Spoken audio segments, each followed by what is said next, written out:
Ninanakaw nila ang aking kinabukasan habang tinatahi ko ang perlas sa belo ng aking kapatid. Sa araw ng aking kasal, luma at sulsing damit ang suot ko, habang marangya ang sa mga taong umagaw ng lahat. Pabigat ka lang, sumama ka na sa hampas lupang iyan, singhal ng madrasta kong mapagkunwari. Ngunit hindi nila alam, sa putikang ito ako muling babangon. Handa na ba silang harapin ang paniningil ng tadhana? Pirmahan mo na iyan at huwag ka nang mag-inarte pa. Wala ka namang pakinabang sa pamamahay na ito, kaya mabuti pang sumama ka na sa lalaking iyan. Isang malaking pabor ang ginagawa ko para mabawasan ang mga palamunin ko sa buhay. Utang na loob mo sa amin ang lahat ng kinakain mo, Waling, kaya huwag kang mag-ilusyong may karapatan kang humindi. Ang mga salitang iyon ay tila mga punyal na tumatarak sa dibdib habang ang kanyang nanginginig na mga kamay ay patuloy sa paggalaw. Sa loob ng madilim at mainit na kusina kung saan amoy pa ang mantika at sibuyas, nakayuko si Waling. Ang kanyang mga daliri ay namamanhid na sa pagod habang maingat na itinatahi ang mga mamahaling perlas sa mahaba at kumikinang na belo ng kanyang kapatid sa labas na si Rafaela. Sa mismong araw ng kanyang sariling kasal, nakasuot lamang siya ng isang kupas at lumang bestida na pinaglumaan pa ng mismong kapatid niya. Ang tela nito ay manipis na at may ilang sulsi sa laylayan, isang malupit na kabaligtaran sa luhong naghihintay para sa kasal ni Rafaela mamayang hapon. Isang madiing pagdiin ng karayom ang naging sanhi ng pagtulo ng isang patak ng dugo mula sa kanyang daliri. Pinigilan niya ang kanyang paghinga. Walang luhang bumagsak, ngunit ang kanyang lalamunan ay parang sinasakal ng isang hindi nakikitang kamay. Ang sakit ay hindi nagmumula sa sugat, kundi sa katotohanang nakaupo lamang sa isang sulok ang kanyang ama, nakayuko at umiiwas ng tingin habang ipinipilit ng madrasta niyang si Senyora Lourdes ang kontrata ng kasal sa ibabaw ng mesa. Mabilis na pinunasan ni Waling ang kanyang dugo gamit ang laylayan ng kanyang sariling damit upang hindi madumihan ang malinis na belo ni Rafaela. Kahit tinatapak-tapakan na ang kanyang pagkatao, nangingibabaw pa rin ang kagustuhan niyang huwag masira ang espesyal na araw ng kanyang pamilya. Bumukas ang pinto ng kusina at pumasok si Rafaela na parang isang reynang nandidiri sa paligid. Inikot nito ang kanyang mga mata habang nakatingin sa ginagawa ni Waling. Ang bagal mo naman, ate. Gusto mo bang mapahiya ako sa mga VIP guests ni Marco mamaya? Bilis-bilisan mo nga iyan at aalis ka pa kasama ng pobreng asawa mo. Huwag mo nang hintaying masira pa ang araw ko dahil sa presensya mo. Hindi sumagot si Walling. Ibinaon niya ang kanyang mga pangarap kasabay ng huling tahi. Pinutol ang sinulid gamit ang kanyang mga ngipin at tahimik na inabot ang belo kay Rafaela. Pagkatapos, kinuha niya ang lumang bolpen at pinirmahan ang papel na nagpapatunay na siya ay ipinagkakaloob na sa isang lalaking hindi niya palubos na kilala para lamang mabayaran ang ilusyon ng karangalan ng pamilya Abesamis. Nang lumabas siya ng mansyon, sinalubong siya ng mapangutyang bulungan ng mga bisitang maagang dumating. Sa gitna ng naglalakihang mga bulaklak at makikintab na sasakyan, nakaparada ang isang kalawanging tricycle na nagbubuga ng maitim na usok. Sa tabi nito ay nakatayo si Dario, ang lalaking pinili ni Lourdes para sa kanya, nakasuot ng isang simpleng polo na halatang pinilit lamang plansahin upang magmukhang maayos. Walang musika, walang palakpakan, tanging ang mga mapanghusgang tingin at pilit na pagtawa ng mga tao ang naging saksi sa pag-alis ng isang nobyang walang halaga. Humakbang si Waling patungo sa tricycle. Walang luhang pumatak sa kanyang mga mata dahil tuyot na ang kanyang puso. Sumakay siya sa loob at mahigpit na humawak sa malamig na bakal ng sasakyan. Pinaandar ni Dario ang makina at dahan-dahan silang lumayo sa nag-iisang tahanang kinagisnan niya na kailanman ay hindi naging tunay na bahay para sa kanya. Habang umaandar sila palayo, pinagmasdan ni Waling ang kalsada mula sa maliit na bintana. Ngunit ang munting kapayapaang inasam niya sa pag-alis ay biglang naputol. Sa likod ng makapal na usok, napansin niya ang isang pamilyar, itim, at napakamamahaling sasakyan na tahimik na nakasunod sa kanila simula pa sa gate ng mansyon. Bago pa siya makapagtanong sa kanyang asawa, biglang kinabig ni Dario ang manibela at huminto sa isang madilim at makipot na eskinita, malayo sa pampublikong kalsada. Mabilis na bumaba si Dario nang walang sinasabi. Ang kanyang mga mata ay matalim na nakatitig sa paparating na itim na sasakyan na ngayon ay huminto rin sa kanilang likuran. Kumabog ng mabilis ang dibdib ni Waling habang nakakulong sa loob ng maliit na tricycle. Hanggang saan ba niya kailangang magbayad para sa kasalanang hindi naman niya ginawa? Kailan ba matatapos ang paglalakbay niyang ito sa dilim? Ang ugong ng makina ng itim na sasakyan ay bumalot sa makipot na eskinita, nagpapabigat sa hanging malamig ng gabi. Dahan-dahang bumaba ang makapal at maitim na bintana nito. Napakapit ng mahigpit si Waling sa braso ni Dario, inihahanda ang sarili sa panibagong gulo o paniningil mula sa mga inutangan ng kanyang madrasta. Ngunit sa halip na banta, isang tahimik at malalim na pagtitig lamang ang namagitan sa lalaking nasa loob ng sasakyan at sa kanyang asawa. Isang bahagyang pagtango mula sa estranghero at muling itinaas ang bintana bago tuluyang umalis ang sasakyan palayo sa dilim. Nang tanungin niya si Dario nang may pangangatal sa boses, sinabi lamang nitong mga ligaw na turista iyon na naghahanap ng daan. Hindi na nangusisa pa si Waling. Masyado nang bugbog ang kanyang isip at damdamin para mag-isip ng iba pang problema. Narating nila ang kanilang magiging tahanan, isang maliit at inuupahang silid na malapit sa pantalan. Mainit ang hangin na sumalubong sa kanila, amoy asin mula sa dagat at pinaghalong alikabok ng lumang kahoy. Walang magagarang kagamitan, walang malalambot na sofa o kislap ng mga kristal na nakasanayan niyang linisin sa mansyon ng mga abesamis. Ngunit habang nagwawalis siya at nag-aayos ng kanilang iilang gamit, naramdaman ni Waling ang isang kakaibang ginhawa. Dito, wala si Senyora Lourdes na sisigaw sa kanya. Dito, hindi niya kailangang maging anino ng kanyang kapatid. Matapos nilang mag-ayos, lumapit si Dario sa kanya. Wala sa mukha nito ang pagiging isang estranghero, kundi isang lalaking may pag-aalala sa mga mata. Dinukot nito mula sa bulsa ng lumang pantalon ang ilang nakusot na perang papel na kinita mula sa buong araw na pagpapasada at inabot iyon sa kanyang mga palad. Tinitigan ni Waling ang kakarampot na halaga. Sa loob ng maraming taon, humahawak siya ng libu-libong piso para bilhin ang mga luho ni Rafaela, ngunit hindi iyon naging kanya.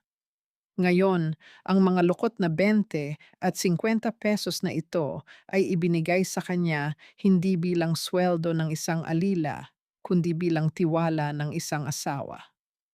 Maingat at dahan-dahang tiniklop ni Waling ang gusot na pera. Pinantay ang mga gilid nito na parang isang mamahaling seda at inilagay sa loob ng isang lumang lata ng biskwit na magsisilbing kanilang alkansya.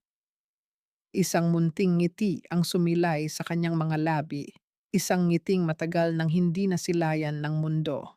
Kinabukasan, maagang pumunta si Waling sa palengke upang bumili ng iilang gulay at itlog. Bumuhos ang malakas na ulan, nagdulot ng pagbaha sa masukal at maputik na daanan.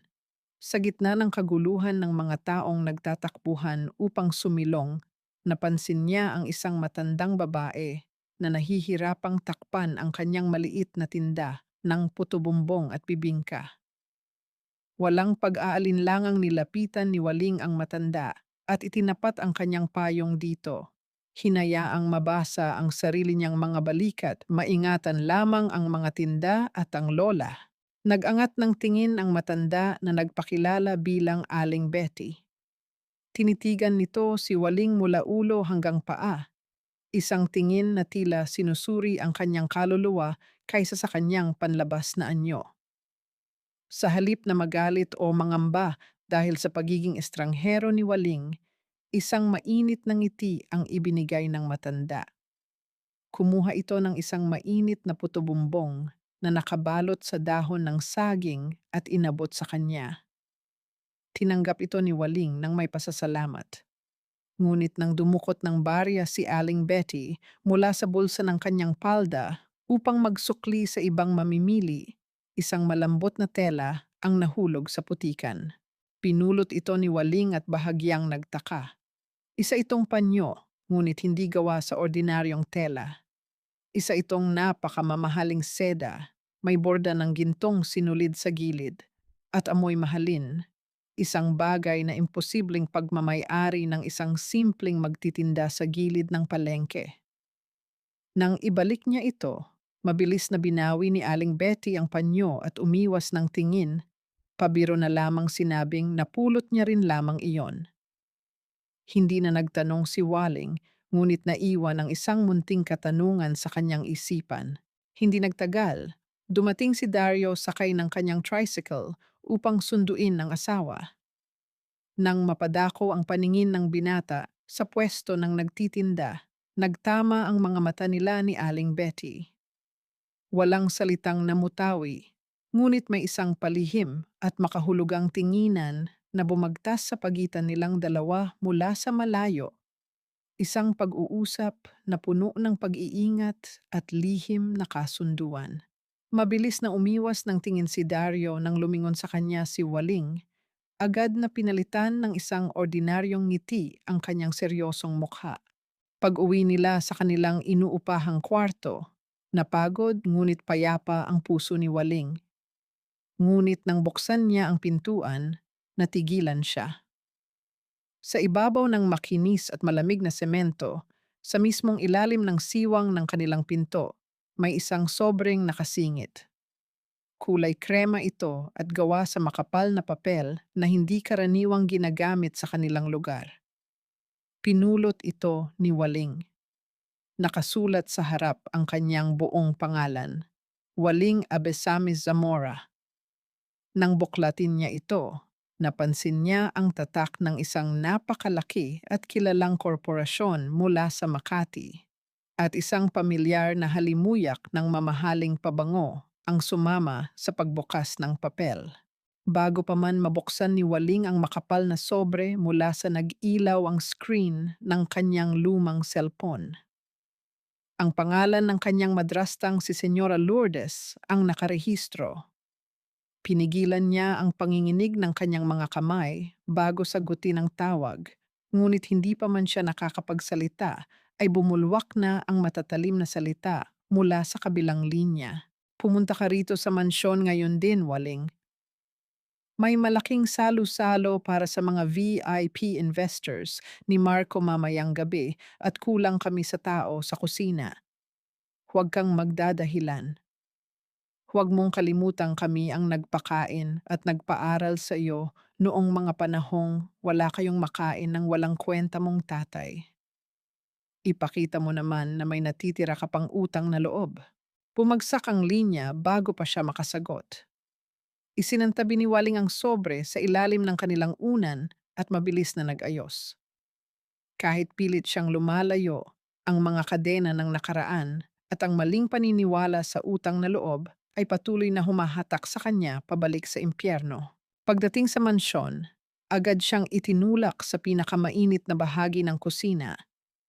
Habang ang mga bisita sa labas ay nagtatawanan at umiinom ng mamahaling alak, si Waling ay nagtitiis sa usok, mantika at pagod. Ang pawis ay tumatagaktak sa kanyang noo habang walang tigil sa paghiwa at paghahalo ng mga putaheng kailanman ay hindi niya matitikman.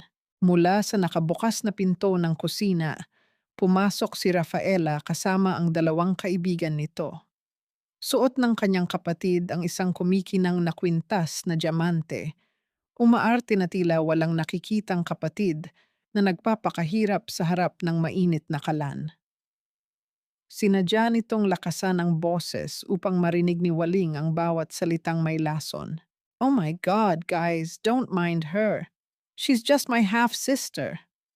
Nakakaawa nga eh, patay gutom kasi kaya pinagtrabaho na lang ni Mommy tonight para naman may pambili sila ng bigas ng hampas lupa niyang asawa. You know, charity. Nagtawanan ang mga kababaihan bago tuluyang bumalik sa magarang sala. Napakagatlabi si Waling. Pinilit niyang lunukin ang pait. Ngunit ang kanyang atensyon ay nag-ambala nang biglang sumugod si Senyora Lourdes sa kusina. Nanlilisik ang mga mata. "Ano ba? Ang bagal-bagal mo. Kanina pa naghihintay ang mga bisita ni Marco. Wala ka talagang silbi." Bulyaw ng matanda. Sa labis na pagmamadali at pagkabigla ni Walling, nadulas ang kanyang kamay at dumikit ang kanyang balat sa nagbabagang bakal ng kawali. Isang matinding hapdi ang mabilis na gumapang mula sa kanyang mga daliri patungo sa kanyang buto. Napatili siya ng mahina at napahawak sa namumulang balat na unti-unting lumolobo. Ngunit sa halip na maawa, inirapan lamang siya ni Senyora Lourdes. "Pati ba naman sa paghawak ng kaldero tatanga-tanga ka pa? Huwag kang mag-inarte dyan at bilisan mo ang paglalagay ng pagkain sa plato." Tiniis ni Waling ang sakit. Walang malamig na tubig o gamot na dumampi sa kanyang sugat. Tanging ang sarili niyang mga luha na mabilis niyang pinunasan bago pa may makakita. Hindi nagtagal, dumating si Dario sa mansyon upang sunduin ang kanyang asawa. Ngunit hindi siya pinapasok sa loob ng bahay. Sa utos ni Senyora Lourdes, pinaghintay siya ng mga katulong sa likod bahay, sa madilim na bahagi kung nasaan ang mga nakakulong na aso ng pamilya. Sinalubong siya ng mabangis na alulong, isang malinaw na mensahe kung ano ang tingin ng pamilyang ito sa kanyang pagkatao. Tahimik lamang na tumayo si Dario sa dilim, ang kanyang mga panga ay nag-iigting at ang kanyang mga kamao ay nakakuyom ng mahigpit. Nang matapos ang trabaho sa kusina, palihim na lumabas si Waling sa likod bahay. Agad na sinalubong ni Dario ang asawa. Wala sa sariling itinago ni Waling ang kanyang napasong kamay sa likuran, ayaw niyang mag-alala pa ang asawa, ngunit masyadong matalas ang paningin ni Dario. Dahan-dahang hinawakan ng binata ang braso ni Waling at iniharap ang nanginginig na kamay nito. Nang makita ang malaking paltos at mapulang balat, isang nakakatakot na dilim ang dumaan sa mga mata ng lalaki. Ngunit sa halip na sumigaw o magwala, inilapit ni Dario ang kamay ng asawa sa kanyang mga labi. Walang imik at puno ng pag-iingat na hinipan niya ang napasong balat. Sa bawat may init at banayad na ihip ng hangin mula sa kanyang asawa, naramdaman ni Waling ang isang tahimik na pangako ng proteksyon. Ang mga mata ni Dario ay nag-aapoy sa matinding galit na pilit pinipigilan, isang galit na nakalaan para sa mga taong patuloy na nananakit sa kanyang reyna. Bago sila tuluyang umalis, inutusan si Waling ng isang katulong na itapon ang mga itim na supot ng basura sa labas ng gate. Habang naglalakad sa madilim na pasilyo malapit sa garahe, napatigil siya nang marinig ang pamilyar na boses ng kanyang bayaw na si Marco. Nakatalikod ito, balisa at nanginginig habang may kausap sa cellphone. "Please, give me more time. Kapag pumutok itong utang ko, patay ako. Ibebenta ko na ang lupa, maniwala kayo sa akin, may hawak na kaming titulo. Just give me one more week." Mabilis na umatras si Waling upang hindi makita. Kumabog ang kanyang dibdib sa mga narinig. Lupa? Titulo? Bago sila makasakay sa tricycle ni Dario, Hinarang sila ni Rafaela sa gate. Inihagis nito ang isang lumang karton na naglalaman ng mga kupas at maruruming damit sa harapan ni Walling. Iyan, bayad sa pagluluto mo. Gamitin mo para hindi naman mukhang basahan yang asawa mo. Mataray na tumalikod si Rafaela at bumalik sa loob ng kanilang marangyang palasyo. Tahimik na ibinyahe ni Dario si Waling pabalik sa kanilang munting silid. Sa gitna ng biyahe, hindi mapakali ang isip ni Waling tungkol sa narinig niya kay Marco. Pagdating nila sa kanilang kwarto, agad niyang binuksan ang kanyang lumang bag kung saan niya palaging itinatago ang nag-iisang pamana ng kanyang yumaong ina, ang titulo ng isang maliit na lupa sa probinsya. Hinalungkat niya ang bawat bulsa, ibinuhos ang laman ng bag sa ibabaw ng kama. Wala. Wala ang titulo. Nanghina ang mga tuhod ni Waling at napaupo siya sa sahig. Naalala niya ang biglaang pagpapatawag sa kanya ni Senyora Lourdes, ang pag-iwan niya sa kanyang bag sa kusina, at ang usapan ni Marco sa telepono. Ang ilusyon ng punit na papel mula sa nakaraan ay umaling-aungaw sa kanyang isipan. Tahimik na sinisira ang kaisa-isang kaligtasan na itinatago niya para sa kanyang hinaharap. Ang unang sinag ng araw ay tila nagliliyab na karayom na tumutusok sa balat ni Waling habang mabilis siyang naglalakad patungo sa munisipyo. Wala siyang sapat na tulog at ang kanyang tiyan ay kumakalam, ngunit ang tanging nagtutulak sa kanyang mga paa ay ang matinding takot na mawala ang nag-iisang alaala ng kanyang tunay na ina. Nang marating niya ang tanggapan ng rehistro, ang malamig na boses ng kawani sa likod ng salamin ang tuluyang nagpaguho sa kanyang mundo. Ayon sa talaan, nakuha na ni Senyora Lourdes ang orihinal na kopya ng titulo noong nakaraang linggo pa, gamit ang isang peking authorization letter na may huwad na pirma ni Waling. Nanghina ang kanyang mga tuhod palabas ng gusali. Ang init ng kalsada ay tila tumatagos sa kanyang manipis na sapatos, ngunit mas nakakapaso ang katotohanang ninakaw ng sarili niyang pamilya ang kaisa-isang bagay na nagbibigay sa kanya ng pagkakakilanlan. Sa gitna ng maingay at abalang kalsada, kung saan ang mga tao ay nagmamadaling maglakad at ang mga sasakyan ay walang tigil sa pag-usad, naramdaman ni Waling na unti-unting umiikot ang kanyang paningin. Ang mga boses sa paligid ay naging parang mga bulong na lumalayo.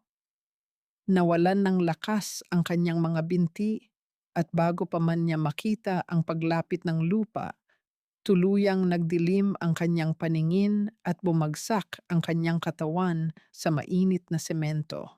Nabalik lamang ang diwa ni Waling nang maramdaman niya ang malamig at basang tuwalya sa kanyang noo. Ang amoy ng alkohol at gamot ang unang pumasok sa kanyang pandama. Nang imulat niya ang kanyang mga mata, bumungad sa kanya ang puting kisame ng isang maliit na klinika. Sa kanyang tabi, nakaupo si Dario, mahigpit na nakahawak sa kanyang kamay. Ang mga mata ng lalaki ay namumula, bakas ang matinding pag-aalala at takot na muntik na siyang mawala. Isang may edad na doktor ang pumasok sa silid, may dalang maliit na ngiti sa kanyang mga labi. Ipinaliwanag nito na ang pagkahimatay ni Waling ay dulot ng labis na pagod, gutom at matinding stress.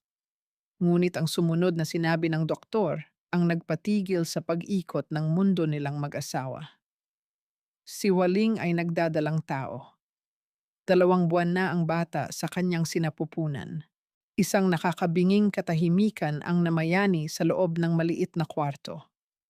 Dahan-dahang ibinaba ni Waling ang kanyang nanginginig na kamay patungo sa kanyang patag pang tiyan. Wala siyang salitang mabigkas.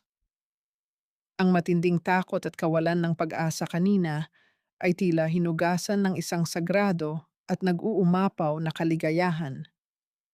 Naramdaman niya ang maiinit na luha ni Dario na bumagsak sa likod ng kanyang palad. Yumuko ang kanyang asawa, hinalikan ang kanyang kamay, at sa isang basag na tinig ay nangakong igagapang niya silang mag-ina kahit na anong mangyari, na hinding-hindi niya papabayaan ang kanilang munting pamilya. Niyakap ni Waling ang kanyang tiyan ng may matinding pag-iingat. Sa mga oras na iyon, isang malalim at tahimik na sumpa ang namuo sa kanyang puso. Hinding-hindi niya hahayaang maranasan ng kanyang anak ang kalupitang dinanas niya. Ang batang ito ay lalaking may dignidad, puno ng pagmamahal, at malayo sa lason ng mga abesames. Ang pagiging ina ay nagbigay sa kanya ng isang bagong tapang na hindi niya akalaing taglay niya. Nang makatulog muli si Waling upang magpahinga, tahimik na lumabas si Dario para bayaran ang gastusin sa klinika. Mula sa siwang ng pinto, nakita ni Waling na gising na pala siya at pinagmasdan ng asawa sa counter. Dinukot ni Dario ang kanyang pitaka at nag-abot ng isang itim na card sa doktor. Nang makita ng doktor ang pangalan at ang gintong tatak na nakaukit sa card na iyon, bigla itong namutla. Ang mga kamay ng manggagamot ay biglang nanginig at ang kanyang mga mata ay nanlaki sa matinding gulat at takot. Mabilis itong yumukod ng may labis na paggalang, isang kilos na hindi ibinibigay sa isang ordinaryong driver ng tricycle. Mabilis at palihim na binawi ni Dario ang card at itinago sa kanyang bulsa habang bumubulong ng isang mahigpit na tagubilin sa doktor. Kumunot ang noo ni Waling, puno ng katanungan ang kanyang isip, ngunit masyado siyang pagod upang unawain ang kakaibang tagpong iyon. Nabasag ang katahimikan ng mag-ilaw at mag-ingay ang kanyang lumang cellphone na nakapatong sa mesa sa tabi ng kama. Nang basahin niya ang pangalan sa screen, naramdaman niya ang paggapang ng lamig sa kanyang gulugod. Si Señora Lourdes. Nang sagutin niya ang tawag, walang pasubaling bumungad ang walang awang tinig ng kanyang madrasta. Pumunta ka bukas na bukas din sa opisina ni Marco. Utos ng matanda sa kabilang linya, ang boses ay tila may dalang yelo na nanunuot sa buto. Pirmahan mo ang papeles ng paglilipat ng titulo. Kapag hindi ka pumunta o nagmatigas ka, asahan mong hinding-hindi na masisilayan ng buhay ng anak mo ang lolo niya. Siguraduhin mong hindi mo ako susubukan, Waling. Bago pa siya makasagot, pinatay na ng matanda ang tawag. Nanatiling nakadikit ang cellphone sa tainga ni Waling habang ang malamig at makamandag na boses ni Lourdes ay patuloy na umaalingaw-ngaw sa kanyang isipan, nagbabanta ng isang unos na susubok sa kanyang bagong tayong katatagan. Kahit alam niyang nagbabanta ang panganib sa sarili niyang buhay at sa batang kanyang dinadala, napilitan si Waling na bumalik sa mansyon ng mga Abesamis. Ang nag-iisa niyang hangarin ay palihim na makausap ang kanyang ama upang magmakaawang bawiin nito ang titulo mula kay Señora Lourdes. Ngunit bago pa man siya makapasok sa kwarto ng amang may sakit, hinarang na siya ng kanyang madrasta. Muli, ipinasuot sa kanya ang manipis na apron at itinulak siya palabas patungo sa hardin kung saan nagaganap ang isang marangyang pagtitipon ng mga negosyanteng kasosyo ni Marco. Ang makulay na ilaw at ang amoy ng inihaw na karne ay tila lason sa kanyang pandama. Ngunit wala siyang magawa kundi ang magsilbi at mag-abot ng mga inumin habang naghihintay ng pagkakataon. Habang maingat na naglalapag ng mga baso sa lamesa ng kanyang kapatid, walang awang hinablot ni Rafaela ang kanyang kamay. Napansin nito ang simpleng singsing na nakasuot sa kanyang palasingsingan, ang tanging alahas na ibinigay ni Dario noong araw ng kanilang kasal. Puno ng pandidiri at pagkutya ang boses ni Rafaela na umalingaw sa buong hardin, sinadyang iparinig sa mga mayayamang bisita. "Oh my God! What is this cheap thing? Tingnan niyo nga itong singsing ng kapatid ko. halatang pekeng tanso na binili lang sa bangketa. Malakas na halakhak ni Rafaela habang pinipilit na tanggalin ang singsing mula sa daliri ni Waling. Nakayuko lamang si Waling, sinusubukang bawiin ang kanyang kamay nang hindi gumagawa ng eskandalo, ngunit masyadong mahigpit ang hawak ng kanyang kapatid. Sa gilid, nakatayo si Marco habang may hawak na baso ng alak. Nang pilit na mahubad ni Rafaela ang singsing at itaas ito upang pagtawanan, aksidenteng nasilayan ni Marco ang loob ng maliit na metal. Ang mukha ni Marco ay biglang namutla at tila naubusan ng dugo. Ang kanyang mga mata ay nanlaki sa matinding gulat nang makita ang isang napakapamilyar at makapangyarihang ukit ng korona sa loob ng singsing, isang simbolo na kilalang kilala sa mundo ng mga bilyonaryo. Bago pa man makapagsalita o makapagpigil si Marco, walang habas na inihagis ni Rafaela ang singsing patungo sa malaking basurahan sa gilid ng hardin na puno ng nabubulok na tirang pagkain at maruming sarsa. Iyan ang bagay sa inyong mag-asawa, basura! Buong pagmamalaking sigaw ni Rafaela.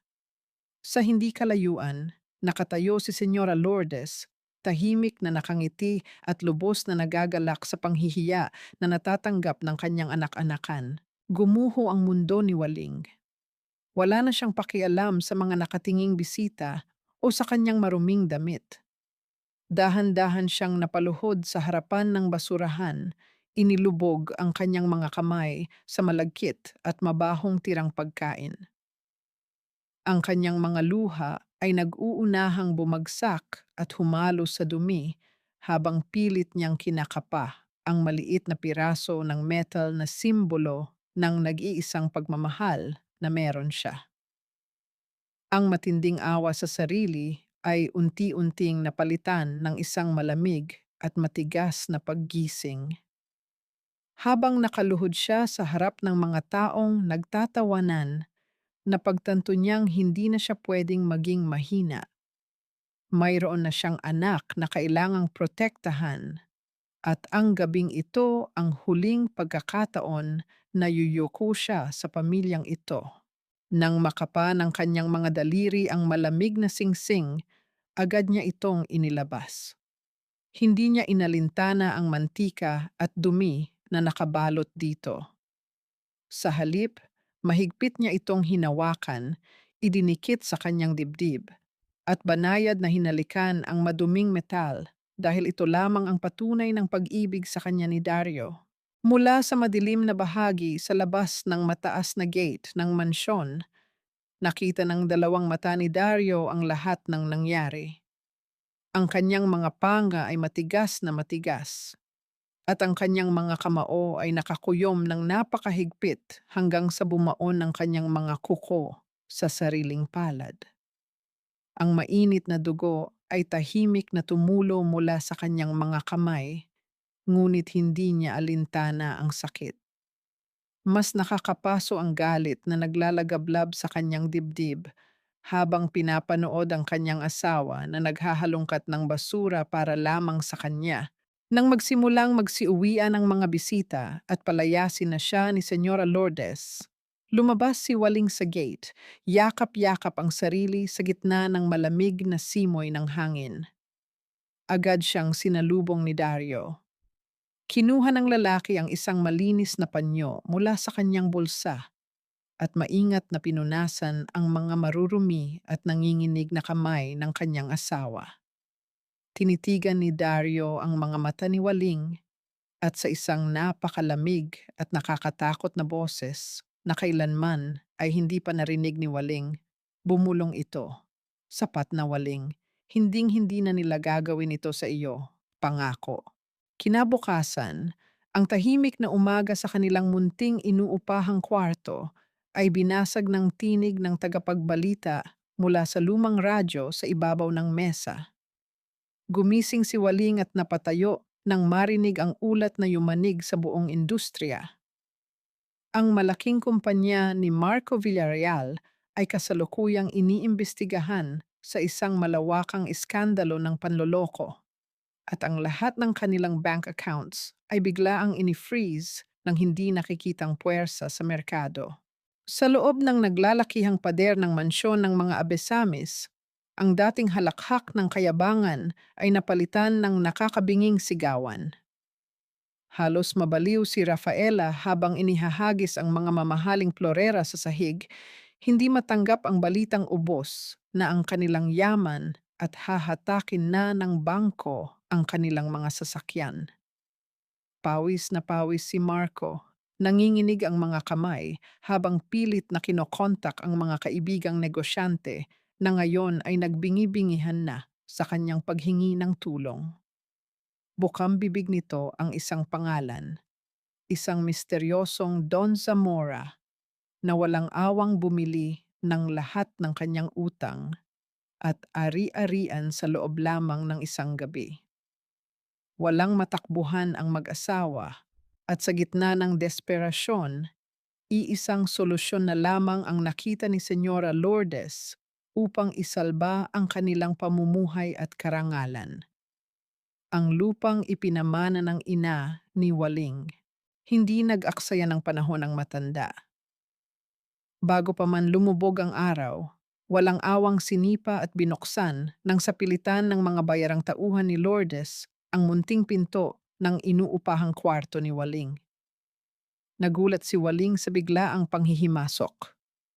Mag-isa siya noon sa silid dahil nasa labas si Dario upang mamasada sa kabila ng makulimlim na kalangitan. Pumasok si Senyora Lourdes na parang isang reyna na naniningil ng buwis sa kanyang alipin, nanlilisik ang mga mata at puno ng puot. Inihagis nito ang isang makapal na dokumento sa ibabaw ng maliit na mesa. Sa isang matigas at nagbabantang boses, inutusan niya si Waling na pirmahan ang papeles ng pagbenta sa lupa ng walang pag-aalinlangan.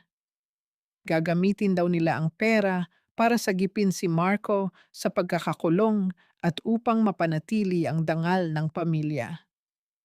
Ngunit sa unang pagkakataon sa buong buhay niya, hindi yumuko si Waling. Pinatigas ng pagmamahal sa batang nasa kanyang sinapupunan ang kanyang gulugod. Umiling siya ng buong tapang at sinabing kahit patayin pa siya, hinding-hindi niya ibibigay ang nag-iisang yaman na nakalaan para sa kinabukasan at kaligtasan ng kanyang anak. Ang kaligtasan ng mga Abesamis ay hindi niya responsibilidad. Hindi pa man siya natatapos sa pagsasalita, isang napakalakas at malupit na sampal ang dumapo sa kanyang pisngi. Napaatras si Waling. Ang kanyang labi ay nagdugo sa tindi ng puwersa ng kamay ng kanyang madrasta, ngunit hindi siya umiyak. Tinitigan niya ang matanda ng may apoy sa mga mata, isang apoy ng isang inang leon na handang pumatay para sa kanyang supling. Nang makita ni Lourdes na hindi natinag ang kanyang anak-anakan, inutusan nito ang mga tauhan na magsimulang sirain ang mga kagamitan sa loob ng kwarto upang takutin siya. Nang akmang lalapitan ng isang dambuhalang lalaki ang antigong makina ng pananahi, ang kaisa-isang ala-alang naiwan ng tunay na ina ni Waling. Mabilis na iniharang ni Waling ang kanyang sariling katawan. Niyakap niya ng mahigpit ang malamig na bakal ng makina, handang tanggapin ang anumang sakit at bugbog mula sa mga lalaki, huwag lamang masira ang huling piraso ng kanyang nakaraan. Ang kanyang pagkamartir at paninindigan ay nagpalambot sa mga bayarang lalaki na nag-atubiling manakit ng isang babaeng nagdadalang tao na nakikiusap ng may luha at tapang. Dahil sa matinding inis sa pagkaduwag ng kanyang mga tauhan, binigyan ni Senyora Lourdes ng isang huling sulyap na puno ng kamandag ang nakaluhod na si Waling. Bago tuluyang lumabas ang matanda, nagbanta itong babalik siya na may mas malaking puwersa at sisiguraduhing walang matitira sa buhay ni Waling kung hindi ito pipirma bukas. Nang makaalis ang mga nanghimasok, Kasabay nito ang pagbuhos ng isang napakalakas na bagyo. Napaupo si Waling sa malamig na sahig, humihikbi habang hawak ang kanyang tiyan upang pakalmahin ang nanginginig na sanggol sa kanyang sinapupunan. Mula sa siwang ng kanilang maliit na bintana, sa gitna ng madilim at malakas na pag-ulan, napansin niya ang tatlong malalaki at itim na sasakyan na tahimik na nakaparada malapit sa kanilang eskinita. Walang bumababa, walang gumagalaw, tila ba nagmamasid at naghihintay lamang sila sa dilim. Ang malakas na pagbagsak ng ulan sa ibabaw ng kanilang yero ay patuloy na naglikha ng isang nakakabinging ingay, nagbabadya ng isang mas madilim at mas mapanirang unos na paparating. Ang hagupit ng hanging dala ng bagyo ay patuloy sa walang awang paghampas sa manipis na dingding ng inuupahang kwarto. Mag-isa si Waling na nakaupo sa sulok, nakabalot sa isang lumang kumot habang pilit na pinapakalma ang kanyang nanginginig na kalamnan. Wala si Dario. Ayon sa huling mensahe nito, na-stranded daw ito sa trabaho dahil sa baha.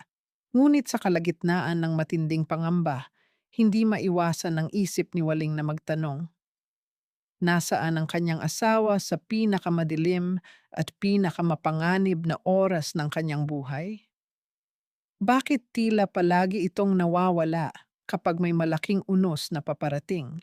Ang kanyang pag-iisip ay biglang naputol ng isang napakalakas at marahas na puwersa ang nagwasak sa munting pinto ng kanilang silid. Ang mga basag na kahoy at kinakalawang na bisagra ay tumalsik sa sahig. Kasabay ng pagpasok ng malamig na ulan, pumasok sina Senyora Lourdes at Rafaela, kasama ang apat na dambuhalang lalaki na may bitbit na mga mabibigat na pamalo. Ang kanilang mga mamahaling damit ay basang-basa, ngunit ang kanilang mga mata ay nag-aapoy sa matinding puot at desperasyon dulot ng pagbagsak ng kanilang kayamanan. Tingnan mo ang ginawa mo, Waling. Ginagawa mo kaming halimaw dahil sa katigasan ng ulo mo. Matinis na bulyaw ni Senyora Lourdes habang tinuturo ang mukha ng kanyang anak-anakan. Kung pinirmahan mo lang sana ang titulo kahapon, hindi tayo aabot sa ganito. Utang na loob mo sa akin ang buhay mo, pero hinahayaan mong mawalan kami ng dangal. Agad na inutusan ng matanda ang kanyang mga tauhan. Walang habas nilang pinagtatapon at winasak ang iilang kagamitan sa loob ng munting bahay. Ang mga murang plato, ang maliit na radyo, at ang lata ng biskwit na pinaglalagyan nila ng barya ay nagkalat at nadurog sa lapag.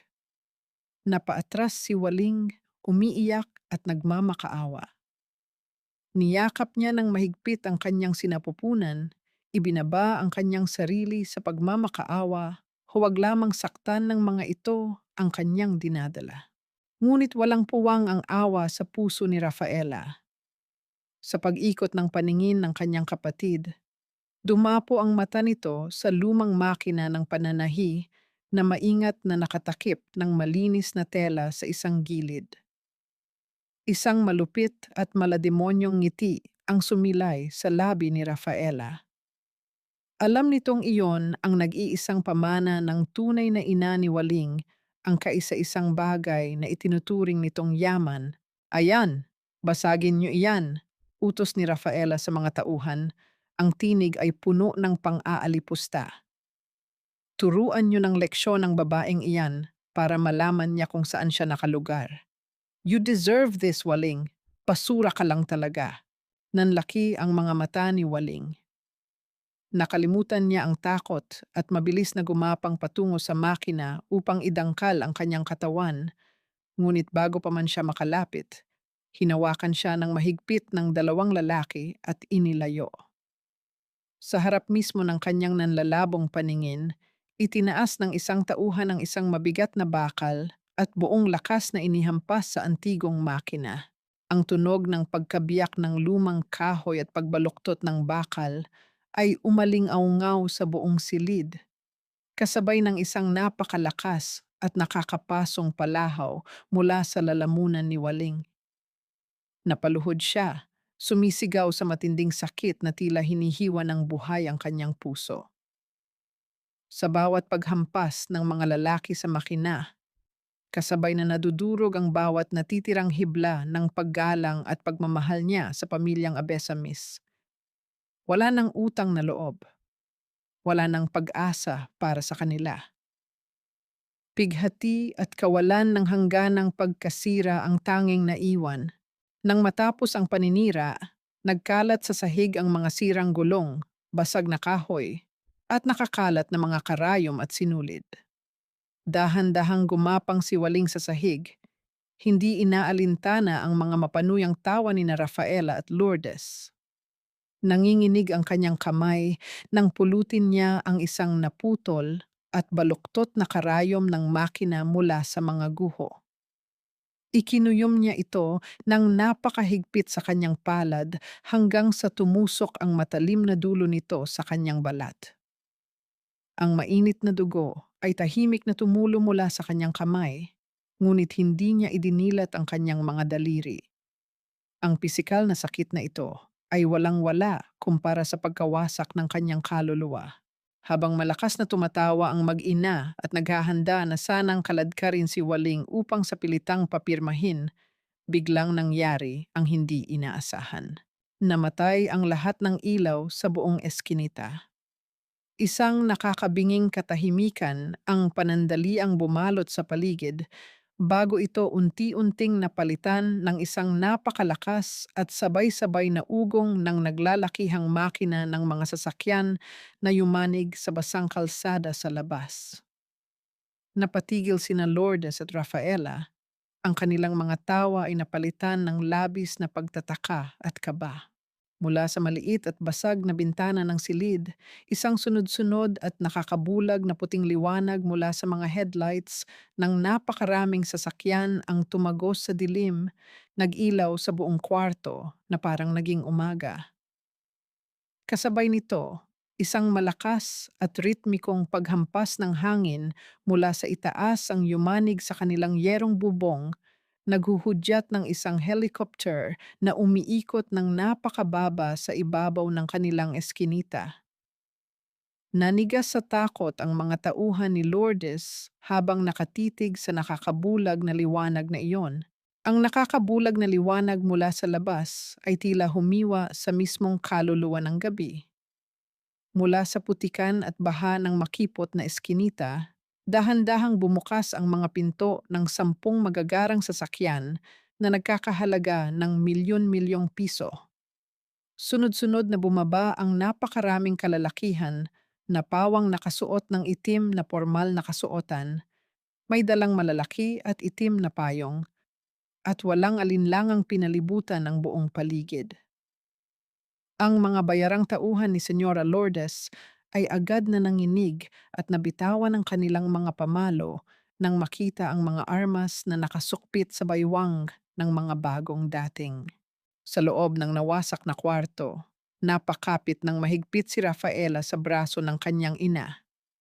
Ang kayabangan sa mukha ni Senyora Lourdes ay biglang napalitan ng namumutla at nanginginig na takot. Inakalang ang mga taong nasa labas ay ang mga walang awang sindikato at nagpapautang na handang pumatay upang maningil sa asawa ni Rafaela. Lalong umigting ang kanilang panginginig nang hilahin mula sa isang sasakyan si Marco, basang-basa, umiiyak, at halos magmakaawa habang kaladkad ng 2 lalaking nakaitim patungo sa tapat ng kanilang pinto. Sa gitna ng nakakabinging buhos ng ulan, dahan-dahang bumukas ang pinto ng pinakamarangyang sasakyan na nakaparada sa pinakagitna. Isang pares ng kumikinang at mamahaling sapatos ang unang tumapak sa maputik na kalsada. Nang tuluyang lumabas ang figura ng lalaki mula sa dilim, pinayungan siya ng kanyang mga tauhan at ang liwanag ay tumapat sa kanyang mukha. Gumuho ang pag-iisip ni Senyora Lourdes at halos tumigil ang pagtibok ng puso ni Rafaela. Hindi ito ang hepe ng sindikato. Ito ay si Dario, Ngunit hindi ito ang driver ng tricycle na palagi nilang hinahamak at tinatawag na patay gutom. Suot niya ang isang napaka-eleganteng suit na sadya pang tinahi ng mga pinakasikat na disenyo sa Europa. Ang kanyang tindig ay nag-uumapaw sa kapangyarihan at autoridad, at ang kanyang mga mata ay walang kahit anong bakas ng pagpapakumbaba. Naglalakad siya patungo sa kanila na parang isang Diyos ng parusa na babawi ng lahat ng buhay na kanyang pinahiram. Kusang umatras at yumukod ng malalim ang mga tauhan ni Lourdes, isang malinaw na pag-amin kung sino ang tunay na nagmamay-ari ng kapangyarihan sa gabing iyon. Huminto si Dario sa tapat ng wasak na pintuan. Tinitigan niya ang matanda mula ulo hanggang paa. Isang tingin na mas malamig pa sa yelo at mas matalim pa sa patalim. Ah, anong ibig sabihin nito? Di Dario? Nauutal at nanginginig na tanong ni Senyora Lourdes, pilit na naghahanap ng lakas ng loob na matagal nang nawala. Huwag mong dungisan ang pangalan ko gamit ang marumi mong bibig. Kalmadong sagot ng lalaki. Ngunit ang bawat salita ay may dalang bigat na nakakadurog ng buto. Ako si Don Dario Zamora Ikatlo, at simula sa gabing ito, ako na ang nagmamay-ari ng lahat ng inyong malalaking utang, ng inyong kumpanya na ngayon ay bangkarote na, at ng mansyong pilit ninyong ipinagmamalaki. Ang inyong buong buhay at ang inyong peking dangal ay nasa ilalim na ng aking mga paa. Bumagsak sa putika ng mga tuhod ni Rafaela. Ang kanyang mamahaling damit ay nabalot ng dumi, ngunit hindi na niya iyon alintana dahil mas nakamamatay ang kahihiyang unti-unting sumisira sa kanyang pagkatao. Ang mga taong tinawag niyang basura at hampas lupa ay ang mismong mga Diyos na may kakayahang durugin ang kanyang buong mundo sa isang pitik ng daliri. Si Marco ay nakadapa sa sahig, umiiyak at walang tigil na nagmamakaawa ng kapatawaran habang hinahagkan ang sapatos ng lalaking dati ay tinatawanan lamang niya. Tumingin si Dario sa paligid ng nawasak na kwarto hanggang sa dumapo ang kanyang paningin sa antigong makina ng pananahi na ngayon ay durog-durog na.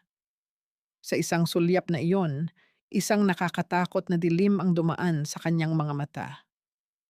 Sa sobrang takot sa katahimikan ni Dario, halos humagulgol si Marco at nagtangkang gumapang palayo, ngunit agad siyang pinigilan ng mga gwardya. Pagkatapos ng matinding paniningil, bumaling si Dario kay Waling na hanggang ngayon ay nakaupo pa rin sa malamig na sahig. Mula sa pagiging isang walang-awang hari, ang mukha ni Dario ay biglang lumambot. Ang kanyang mga mata ay napuno ng pagmamahal at pag-aalala. Lumuhod siya sa maduming sahig ng walang pag-aalinlangan, binaliwala ang kanyang mamahaling kasuotan. Inabot niya ang kanyang mainit na kamay patungo sa nanginginig na asawa. Waling asawa ko, palambing at basag na bulong ni Dario. Tapos na ang paghihirap mo. Hinding-hindi na nila tayo masasaktan. Umuwi na tayo sa tunay mong palasyo. Lahat ay naghihintay na abutin ni Waling ang kamay ng kanyang tagapagligtas. Naghihintay na siya ay umiyak sa tuwa at yakapin ang napakalaking yaman at hustisyang inilatag sa kanyang harapan. Ngunit sa halip na sumandal sa dibdib ng kanyang asawa, dahan-dahang umurong si Waling. Ang kanyang mga mata ay hindi naglalaman ng kagalakan. Sa halip, ito ay puno ng isang malalim, nakakabaliw na pagtataka at nakakapangilabot na takot. Tinitigan niya ang lalaking nasa kanyang harapan. Paanong ang lalaking ito na nagmamay-ari ng buong mundo ay nagawang matulog sa isang manipis na banig katabi niya gabi-gabi habang pinapanood siyang magbilang ng mga barya para lamang may makain sila kinabukasan? Paano nito na kayang panoorin siyang umiyak at masaktan sa loob ng napakahabang panahon habang itinatago ang napakalaking sikretong ito? Habang umaatras siya, mahigpit niyang ikinuyom ang kanyang duguan at nanginginig na palad na may hawak pa ring basag na karayom. Dahil sa sandaling iyon, napagtanto niyang ang kanyang buong buhay ay isa lamang palang dula-dulaan para sa mga mayayaman. Ang malamig na hangin na dala ng bagyo ay patuloy sa paghampas sa mga basag na bintana, ngunit mas nakakapanginig ang katahimikang namayani sa pagitan ni Waling at ng lalaking inaakala niyang kilala niya. Nakalahad pa rin ang kamay ni Dario, naghihintay na abutin niya, ngunit sa bawat segundong lumilipas, lalong lumalayo ang puso ni Waling. Umiling siya, ang kanyang mga luha ay nag-uunahang bumagsak hindi dahil sa tuwa, kundi dahil sa isang uri ng sakit na mas malalim pa sa mga sugat na iniwan ng kanyang madrasta. Pipaanong nanginginig ang boses ni Waling, halos hindi makabuo ng salita. Tiningnan niya ang mamahaling sapatos ni Dario, ang kanyang formal na kasuotan, at ang napakaraming gwardya na nakayuko sa kanya. Kasama ba ito sa plano mo, Dario? Ang panoorin akong magmakaawa para sa mga tira-tirang pagkain? Ang panoorin akong magbilang ng mga barya gabi-gabi para lang may maihain ako sa hapagkainan natin habang ikaw, nagmamay-ari ka pala ng buong mundo? Mabilis na umiling si Dario. Ang kanyang mukha ay nabalot ng desperasyon at labis na pagsisisi. Humakbang siya palapit, ngunit mabilis na umatras si Waling. Hindi, Waling, mali ang iniisip mo. Pakiusap ni Dario. Ang boses ay basag at puno ng takot na mawala ang asawa. Ginawa ko ito dahil buong buhay ko, walang taong lumapit sa akin nang hindi dahil sa pera ko. Gusto kong makahanap ng babaeng mamahalin ako bilang isang ordinaryong tao. Pinatunayan mo iyon. Pinili mo ako kahit akala mo ay wala akong maibibigay. Ngunit sa halip na gumaan ang kanyang dibdib, lalong bumigat ang paghinga ni Waling. Ang katwiran ni Dario ay tila isang patalim na lalong ibinaon sa kanyang tiwala. Bago pa siya makasagot, isang pamilyar na boses ng matandang babae ang pumutol sa usapan. Mula sa isa sa mga naglalakihang sasakyan, bumaba ang isang ginang na pinapayungan ng mga tauhan. Walang bakas ng pagiging tindera ng puto-bumbong sa kanyang ayos. Suot nito ang isang makapal at mamahaling balabal at mga alahas na kumikinang kahit sa gitna ng dilim. Ito ay si Aling Betty o sa tunay niyang pangalan, si Doña Beatriz. Lumapit ang ginang ng may luha sa mga mata at nagmamakaawang tumingin kay Waling. Patawarin mo kami, anak. Umiiyak na pakiusap ni Doña Beatriz. Sinubukan lang namin ang kabutihan ng puso mo at nakita kong ikaw ang pinakakarapat-dapat na maging reyna ng anak ko. Wala na kaming itatago sa iyo ngayon. Ibibigay namin ang lahat ng naisin mo. Isang mapait at nakakabaliw na pag-unawa ang tumama kay Waling. Tinitigan niya ang mag-ina. Napagtanto niyang ang lahat ng kanyang paghihirap, ang kanyang mga sakripisyo, at ang pilit niyang pagbangon sa araw-araw ay isa lamang palang dula-dulaan. Ang kanyang buhay ay naging isang eksperimento para sa mga mayayaman na naghahanap ng mapaglilibangan at mapapatunayan. Ang pagmamahal na ibinigay niya ay totoo, ngunit ang mundong ginawaran nila sa kanya ay isang malaking kasinungalingan. Hindi ko kailangan ng pera ninyo. Mariin ngunit basag na sagot ni Waling. Ang kanyang boses ay umaaling-aungaw sa gitna ng ingay ng ulan. Hindi ako isang manika na pwede ninyong saktan para lang makita kung marunong akong umiyak. At pagkatapos ay bibilhan ninyo ng magagandang damit kapag nakapasa ako sa pagsubok ninyo. Ang kailangan ko ay isang asawang totoo, isang pamilyang magtitiwala sa akin nang hindi ako sinusubok. Dahan-dahang inalis ni Waling ang asul na apron na binili pa nila ni Dario sa isang murang bilihan ng mga lumang damit. Ito ang apron na ginagamit niya araw-araw sa pagluluto para sa asawa. ang simbolo ng kanilang simple ngunit tapat na buhay na inakala niyang kanila.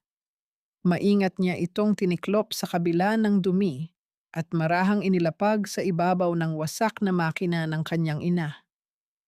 Tila ibinaba niya ang huling piraso ng kanyang inosenteng pag-ibig sa gitna ng mga guho. Isang alaala ang mabilis na dumaan sa kanyang isipan. Ang maliit na reseta ng matapang na gamot na palihim niyang nakita sa bulsa ng lumang pantalon ng kanyang ama noong nasa mansyon siya. Isang detalyeng inilihim ni Senyora Lourdes. May sakit ba ang kanyang ama kaya hinayaan nitong mangyari ang lahat? Ngunit pinilig niya ang kanyang ulo. Wala nang halaga iyon ngayon. Kailangan na niyang iligtas ang kanyang sarili at ang kanyang anak. Bumagsak sa maputik na lupa ang mga tuhod ni Dario. Wala siyang pakialam sa mga nakatinging tauhan o sa kanyang basang-basang mamahaling suit. Nagmamakaawa siya. Pilit na inaabot ang laylayan ng damit ni Waling, ngunit hindi niya ito nahawakan. Kinuha ni Waling ang kanyang maliit na bag na naglalaman lamang ng iilang pirasong damit at ng kanyang mga naipong barya. Tiningnan niya si Dario sa huling pagkakataon, ang mga mata ay puno ng pagpapaalam. Kaya kong mabuhay ng walang pamilya, Dario. Tahimik ngunit matatag niyang sinabi, ang mga kamay ay mahigpit na nakahawak sa kanyang tiyan. Pero hinding-hindi ko kayang palakihin ang anak ko sa loob ng isang kasinungalingan. Tumalikod si Waling. Ang mga yabag ng kanyang sapatos ay dahan-dahang naglaho sa gitna ng walang tigil na pagbuhos ng ulan. Kahit tinatawag ni Dario ang kanyang pangalan ng buong pighati, hindi na siya lumingon pa. Patuloy na naglakad palayo patungo sa dilim upang hanapin ang sarili niyang liwanag. Lumipas ang mga buwan mula nang lisanin ni Waling ang magulong mundo ng mga mayayaman at ang mga mapanlinlang na pangako ng Maynila. Gamit ang iilang baryang kanyang naipon, nakarating siya sa isang tago at tahimik na probinsya kung saan ang hangin ay amoy sariwang lupa at ang mga tao ay nabubuhay sa payak na paraan. Nakahanap siya ng isang maliit na kwarto na gawa sa pawid at kahoy na nagkakahalaga ng murang upa.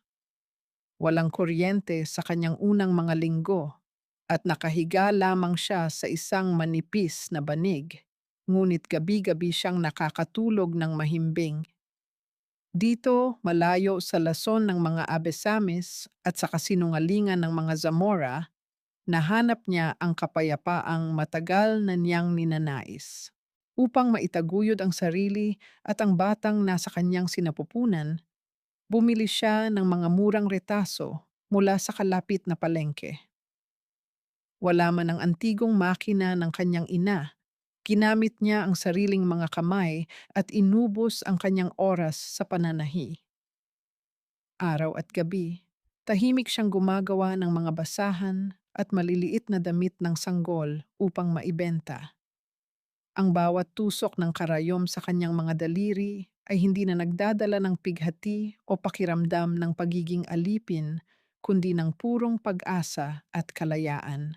Hindi nagtagal, nakilala niya si Aling Nena, isang may edad ng kapitbahay na nagtitinda ng gulay at suman. Kabaligtaran ni Senyora Lourdes na laging nanunumbat, si Aling Nena ay ang tunay na larawan ng wagas na bayanihan. Madalas itong nagiiwan ng isang mangkok ng mainit na sabaw o ilang piraso ng hinog na prutas sa labas ng pinto ni Waling, kailanman ay hindi humihingi ng anumang kapalit o nag-oobliga ng utang na loob. Sa pamamagitan ng simpleng kabutihan ng matanda, unti-unting natuto muli si Waling na magtiwala at maniwala na meron pa ring mga taong may malinis na intensyon. Ngunit kahit gaano pa siya kalayo, hindi pa rin siya tuluyang nakawala sa mga anino ng nakaraan. Araw-araw, walang palyang nagdadala ang kartero ng mga makakapal na sobrang nagmula pa sa syudad. Alam niya kung kanino nagmumula ang mga ito. Ang pamilyar na halimuyak ni Dario ay sumasama sa bawat papel na iniaabot sa kanya. Gayunpaman, hindi niya kailanman binuksan ang mga ito. Maingat niya lamang itong inilalagay sa loob ng isang madilim at nakasiping na kahon sa ilalim ng kama. Ang kanyang matatag na pasya na huwag basahin ng anumang paliwanag o pagmamakaawa ng asawa ay ang tanging paraan niya upang protektahan ang kalikasan ng kanyang puso na kasalukuyang naghihilom. Isang maaliwalas na hapon, habang nakaupo malapit sa bintana, natapos ni Waling ang pagtahi sa isang napakaliit at puting sando para sa kanyang anak. Ipinatong niya ito sa kanyang malaki ng tiyan, tahimik na pinapangarap ang araw na masisilayan niya ang kanyang munting anghel.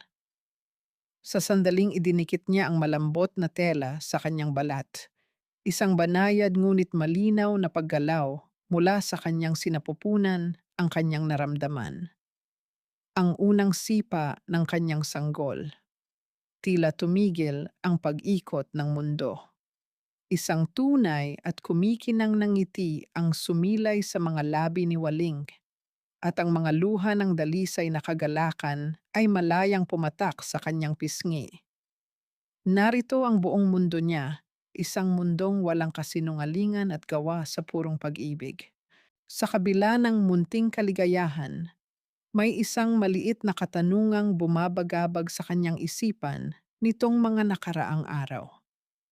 Ikinuwento sa kanya ni Aling Nena na may isang misteryosong mamimili sa palengke na kumukuha ng lahat ng kanyang tinahing basahan. Binibili nito ang mga paninda sa halagang higit pa sa nararapat at walang tawad, ngunit palaging inuutusan ng ibang tao na kunin ang mga ito. Kailanman ay hindi nito ipinapakita ang kanyang mukha o ibinibigay ang kanyang pangalan. Sino ang taong ito na palihim na sumusuporta at nagbabantay sa kanya mula sa malayo? Ang pagmumuni-muni ni Waling ay tuluyang naputol kinagabihan. Habang nakaupo siya at tahimik na nakikinig sa kanta ng mga kuliglig sa labas. Isang mahina, ngunit nag-aalinlangang pagkatok mula sa kanyang pintuang kahoy ang bumasag sa katahimikan ng gabi. Mabilis na kumabog ang kanyang dibdib. Inakala niyang natunton na siya ni Dario at handa na itong pumasok upang sirain muli ang kanyang payapang pamumuhay. Dahan-dahan siyang tumayo, huminga ng malalim bilang paghahanda sa isang komprontasyon at tuluyang binuksan ang pinto. Ngunit hindi ang matipunong bulto ng kanyang asawa ang sumalubong sa kanya. Sa ilalim ng madilim at malamig na liwanag ng buwan, isang matandang lalaki ang nakaluhod sa matigas na lupa sa tapat ng kanyang bahay. Payat na payat, nanginginig sa lamig, at halatang inuubos na ng isang malubhang sakit na hindi na naagapan. Nang mag-angat ito ng tingin, nakita ni Waling ang mukha ng kanyang ama. Ang mga mata nito ay mugto at umiiyak ng buong pighati. Tahimik na nagmamakaawa ng isang paglingap at kapatawaran na matagal na nitong ipinagkait sa kanyang sariling anak. Ang malamig na simoy ng hangin ay tila mas tumalim ng masilayan ni Waling ang anyo ng lalaking nakaluhod sa kanyang harapan. Payat na payat ito, ang mga pisngi ay humpak, at ang dating maayos na buhok ay puno na ngayon ng dumi at kulay abong hibla. Walang naiwan sa kayabangan ng pamilyang Abesamis sa anyo ng kanyang ama. Sa halip, isa na lamang itong basag at mahinang matanda na inubos ng sakit at karma. Mula sa nanginginig na mga labi ng matanda ay umapaw ang isang basag na pagsisisi. Ipinaliwanag nito sa pamamagitan ng mabibigat na paghikbi kung paano siya itinapon ni na Senyora Lourdes at Rafaela na parang isang basang-basahan nang magsimulang gumuho ang kanilang yaman. Nang angkinin ni Don Dario ang mansyon at mga negosyo, walang natira sa kanila kundi ang mga utang. Dahil malubha na ang kanyang sakit at hindi na kayang magtrabaho, iniwan siya ng kanyang asawa at anak sa isang masikip at madilim na kalsada nang walang ni isang kusing. Inamin ng matanda ang kanyang labis na karuwagan. Buong buhay niya, nagtago siya sa likod ng palda ni Lourdes. Hinayaang ibenta at saktan ang kanyang sariling dugo't laman para lamang mapanatili ang kanyang komportabling buhay. Hindi umimik si Waling. Nanatili siyang nakatayo, ang isang kamay ay mahigpit na nakahawak sa kanyang malaking tiyan. Pinagmasdan niya ang ama habang ang mga alaala ng 20 taong pangungulila ay muling nagising sa kanyang alaala. Nasaan ang lalaking ito noong mga gabing umiiyak siya dahil pinapalo siya ng kanyang madrasta? Nasaan ang amang ito noong araw ng kanyang kasal, noong nakayuko siya sa madilim na kusina upang tahiin ang belo ng kanyang kapatid habang ipinagpapalit siya sa isang kasunduang hindi niya ginusto? Ngayon kayo humihingi ng tawad pa? Ang boses ni Waling ay kalmado, ngunit ang bawat salita ay may dalang bigat na nakakadurog ng kaluluwa. Kung kailan itinapon na rin kayo ng mga taong pinili ninyo higit sa akin, ginawa ninyo akong panakipbutas sa mga utang ninyo.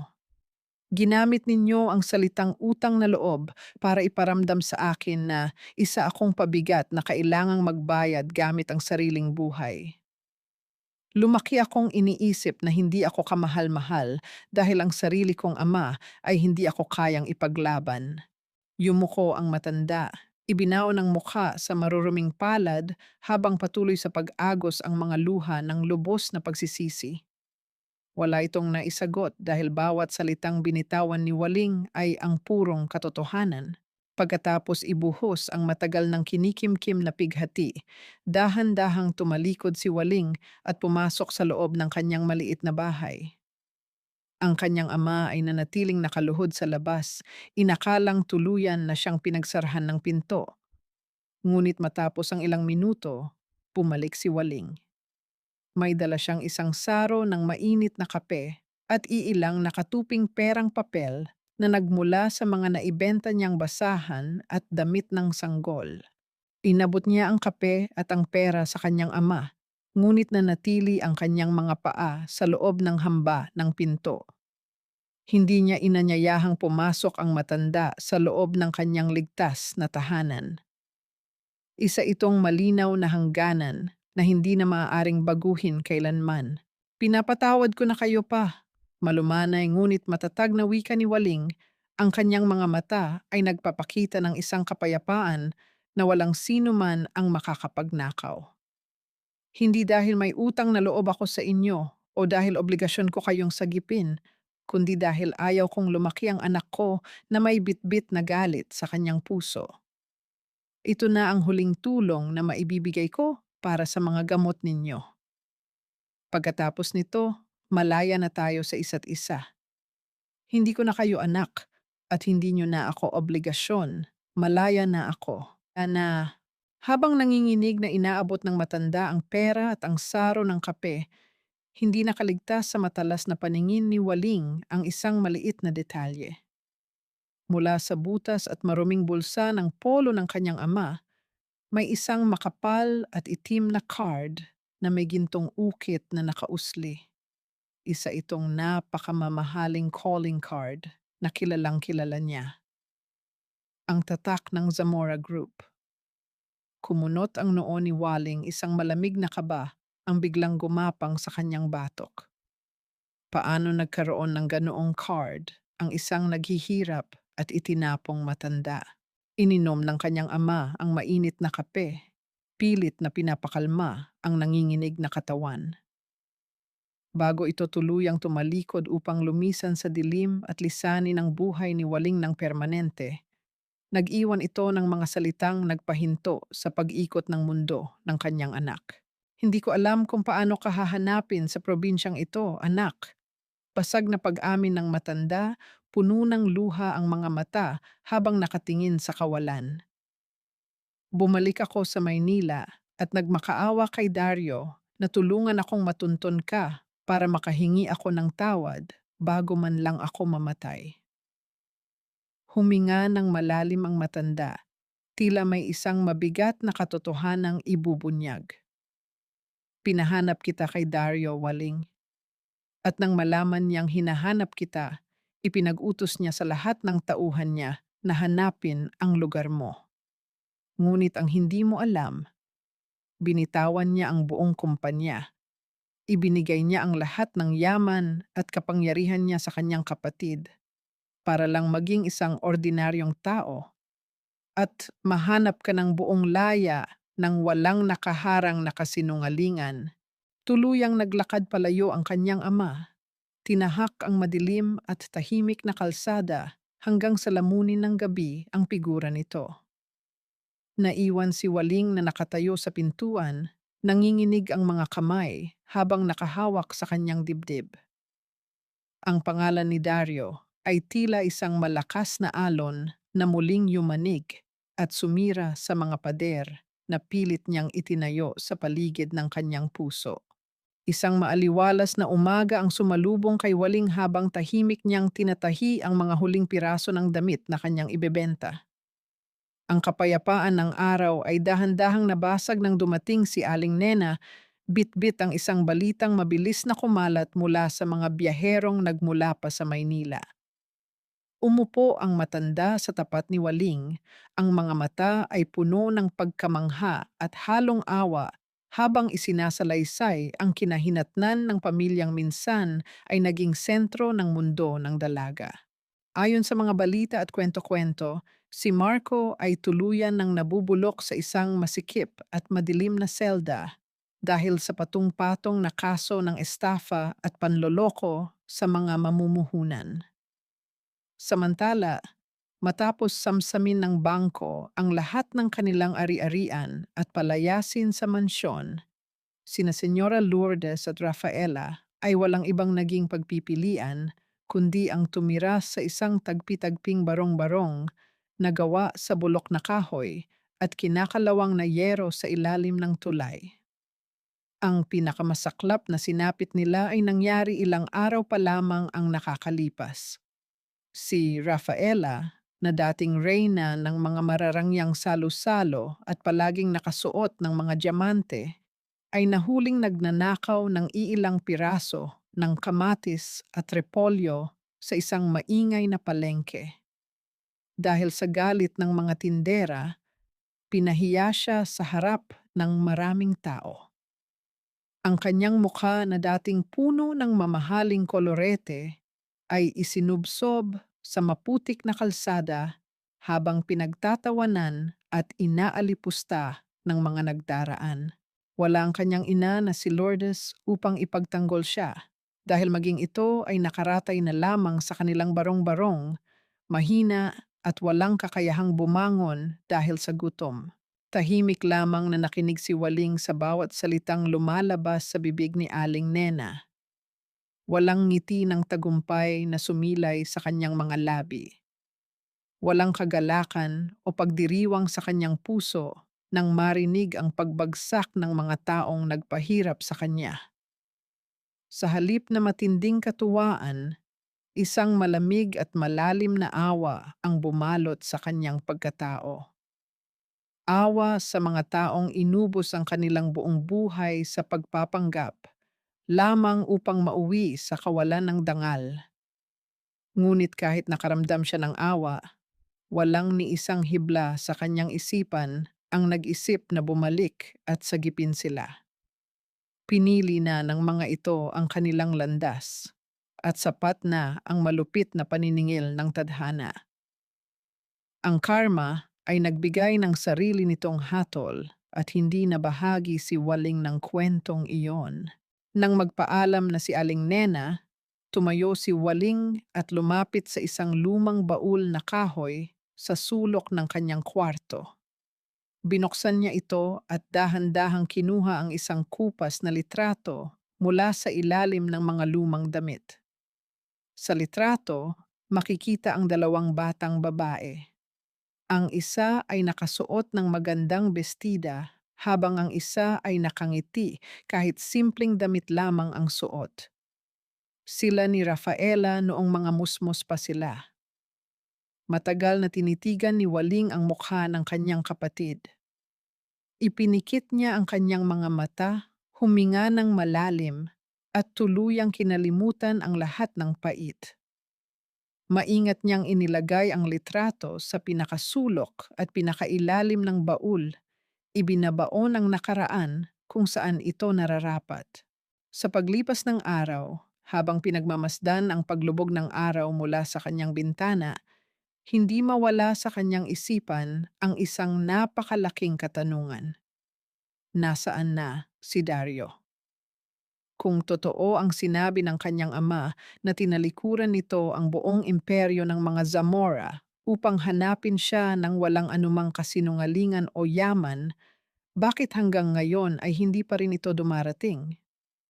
Ang pangungulila na matagal na niyang ibinaon ay pilit na kumakatok muli sa kanyang dibdib. Pagsapit ng dilim, biglang umilaw at nag-ingay ang kanyang cellphone. Isang hindi pamilyar na numero mula sa Maynila ang nakarehistro sa screen. Nang may kaba sa kanyang dibdib, sinagot niya ang tawag. Isang profesional, ngunit nagmamadaling tinig ng isang babae ang sumalubong sa kanya. Isa itong nurse mula sa isang malaking ospital. Ipinaalam ng nurse na isang lalaki ang natagpuang duguang walang malay sa isang madilim at madulas na kalsada matapos maaksidente ang sinasakyang pampasaherong bus na patungo sana sa probinsya ni Waling. Ang pangalan ng lalaki ay Dario. Wala itong dalang malaking pera o anumang marka ng karangyaan. Tanging isang maliit na papel lamang sa kanyang bulsa na naglalaman ng pangalan at numero ni Waling. Critical ang kondisyon nito at kasalukuyang nag-aagaw buhay sa loob ng emergency room. Halos mabitawan ni Waling ang telepono. Tumigil ang pag-ikot ng kanyang mundo at ang kanyang mga tuhod ay tila naging tubig. Habang unti-unting lumalabo ang kanyang paningin dahil sa maiinit na luha, malinaw niyang narinig mula sa kabilang linya ng telepono ang matalim at nagmamadaling tinig ng isang ambulansyang walang tigil na umiiyak, isang tunog na nagbabadya ng napipintong pagkawala at nag-iiwan ng nakakapasong takot sa kanyang kaluluwa. Hindi inalintana ni Waling ang matinding pagod at ang bigat ng kanyang malaking tiyan. Sa bawat pag-usad ng sinasakyang bus pabalik ng Maynila, ang kanyang puso ay walang tigil sa pagdarasal, puno ng matinding takot at bighati. Ang mga alaala ng nakaraan, ang sakit ng pagtataksil, at ang galit na matagal niyang kinimkim ay tila inanod ng malakas na alon ng pangamba. Wala na siyang pakialam sa mga kasinungalingan ng kahapon. Ang tanging isinisigaw ng kanyang isip ay ang kaligtasan ng lalaking ama ng kanyang anak. Nang marating niya ang malamig at tahimik na pasilyo ng ospital, isang figura ng matandang babae ang mabilis na sumalubong sa kanya. Wala ang mararangyang damit, wala ang mga kumikinang na alahas, at wala ang bakas ng kayabangan ng isang bilyonaryang ginang. Si Doña Beatriz ay humagulgol at mahigpit na yumakap kay Waling, nanginginig na parang isang ordinaryong inang natatakot na mamatayan ng nag-iisang anak. Sa sandaling iyon, naramdaman ni Waling ang purong katapatan ng matanda. Nagkaunawaan sila sa pamamagitan ng mga luha, dalawang babaeng nagmamahal ng lubos sa iisang lalaki. Matapos magsuot ng protektadong kasuotan, dahan-dahang pumasok si Waling sa loob ng intensive care unit. Ang kwarto ay nababalot ng amoy ng malakas na gamot at ng malamig na hangin na tila nanunuot sa buto. Sa gitna ng silid, nakaratay ang makapangyarihang Don Zamora. Ang mukha nito ay puno ng sugat at pasa. Ang ulo ay nababalot ng makapal na bendahe at ang katawan ay nakakabit sa napakaraming tubo at makina na siyang bumubuhay sa kanya. Ang lalaking minsang nagpasunod sa mga pinakamalalaking negosyante sa bansa ay ngayon ay nakahiga, mahina at walang kalaban-laban. dahil lamang sa pagpili nitong maging isang ordinaryong pasahero upang hanapin ang kanyang asawa. Unti-unting naglakad si Waling palapit sa gilid ng kama. Sa bawat hakbang niya, pakiramdam niya ay gumuho ang lahat ng pader ng pagmamalaki at hinanakit na matagal niyang itinayo. Natunaw ang yelo sa kanyang puso. Ano ba ang halaga ng kanyang pride kung ang lalaking handang isuko ang buong mundo para sa kanya ay malapit nang mawalan ng hininga? Napagtanto niya na ang tunay na kapatawaran ay hindi na susukat sa haba ng panahon, kundi sa lalim ng pag-ibig na kayang magsakripisyo sa gitna ng hangganan ng buhay at kamatayan. Napaluhod si Waling sa tabi ng kama. Maingat at dahan-dahang inabot niya ang nanginginig na kamay ni Dario. Ang mga palad ng lalaki ay magaspang, may mga bagong kalyo at peklat, mga patunay ng kanyang pagtalikod sa luho upang mamuhay ng marangal sa paghahanap sa kanya. Mahigpit niyang hinawakan ang kamay na iyon at idinikit sa kanyang mga labi. Hinahayaang pumatak ang kanyang maiinit na luha sa mga daliri ng asawa. Dario, nandito na ako. Basag at nagmamakaawang bulong ni Waling, ang tinig ay umaaling-aungaw sa tahimik na silid. Gumising ka, parang awa mo na. Huwag mo kaming iwan ng anak mo. Patawad kung itinulak kita palayo. Kalimutan na natin ang lahat. Bumalik ka lang sa amin. Upang iparamdam ang pag-asa, dahan-dahang inilapat ni Waling ang magaspang na kamay ni Dario sa ibabaw ng kanyang malaking tiyan. Sa isang tila milagro ng tadhana, kumalaw ang sanggol sa kanyang sinapupunan, isang malakas na sipa na tila bumabati sa kanyang nag-aagaw buhay na ama. Pumikit si Waling tahimik na naghihintay ng himala mula sa langit. Tila naramdaman ng kaluluwa ni Dario ang init ng pagmamahal ng kanyang mag-ina. Dahan-dahang gumalaw ang kanyang mga daliri. Isang mabigat na hininga ang pinakawalan niya, at nang bahagyang imulat niya ang kanyang mga mata, isang nag-iisang luha ang tumulo mula sa gilid nito. Tinitigan niya si Waling. Ang kanyang mga mata ay puno ng walang hanggang pasasalamat at pagmamahal. Ang kanyang mga tuyot na labi ay dahan-dahang gumalaw, at sa isang napakahina at pumapawing hininga, binigkas niya ang nag-iisang salitang nagbibigay kahulugan sa kanyang buhay. Waling. Matapos mabigkas ang pangalan ng kanyang asawa, bumagsak ang kamay ni Dario. Ang kanyang mga mata ay tuluyang pumikit at ang kanyang dibdib ay huminto sa paggalaw.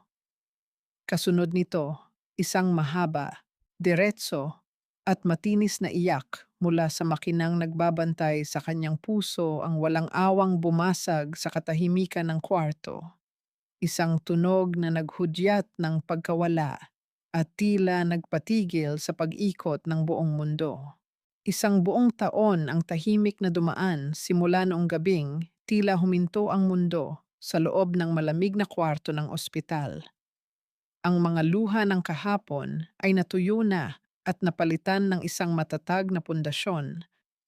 Sa isang maaliwalas na kalye sa bayan, formal na binuksan ang mga pintuan ng isang bagong patahian.